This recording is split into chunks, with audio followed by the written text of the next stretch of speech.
The Jerusalem Catastrophe. Jesus and his disciples ascended the crest of the Mount of Olives, from where they could see the city and the towering temple from a great height. There, the teacher halted the procession, and a dead silence fell. For suddenly, the people saw that he was weeping.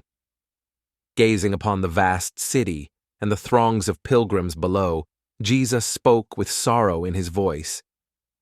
"O Jerusalem, if only you, at least today, knew what brings you peace but you do not see. The hour is near when the glory of God will depart from Jerusalem. The hour is near when you will reject the Son of Man and turn away from my words. The days will come when your enemies will build embankments against you and surround you on every side. They will destroy you and leave not one stone upon another. And all this will come upon you because you did not recognize the time of divine visitation. The hour is near when you will reject the gift of God, and all people will reject you." What Jesus spoke of came to pass 40 years later. Jerusalem was indeed destroyed by the Roman army under the command of Titus, leaving nothing of the temple except for one wall, now called the Wailing Wall. During the siege of Jerusalem in 70 AD, the city was engulfed not only by the external war with the Romans, but also by internal strife.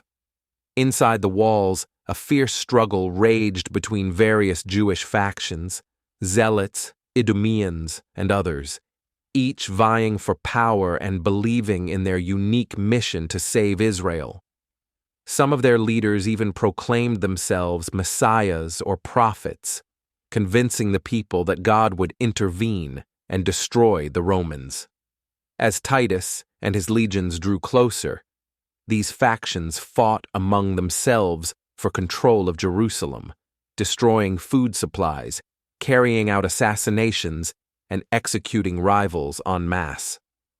By the time the siege reached its peak, the city's defenders were weakened not only by hunger, but also by civil war. Josephus Flavius wrote that during the siege, the streets of Jerusalem were haunted by the gaunt shadows of people who had once been proud citizens. Starvation drove them to madness. Mothers stared at their dead children with dark, inhuman eyes, then began to eat them. The city's greatest enemy was not outside its walls but within, and it killed slowly, agonizingly, mercilessly. Under the battering rams of the Romans, the city's walls shuddered, and with them, so did the hearts of the defenders. On the crest of that very Mount of Olives, where Jesus had once wept, Roman siege engines methodically pounded the city from above. Then came a thunderous crack, a cloud of dust, and a section of the once impenetrable defenses collapsed, opening the path for the enemy. At that moment, the last hopes of the Palestinian Jews were buried under the rubble of the stone that had shielded the holy city for centuries. When the Romans stormed the temple, it was still filled with people, some praying, others desperately hoping to hide behind its sacred walls.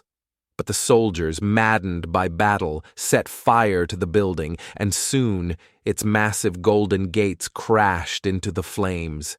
Tongues of fire rose into the sky, while below, piercing screams filled the air, some calling upon God, some cursing fate, and others simply waiting for the end in silent despair. The Romans spared no one, not the elderly, nor women, nor children. The survivors were herded in chains like cattle.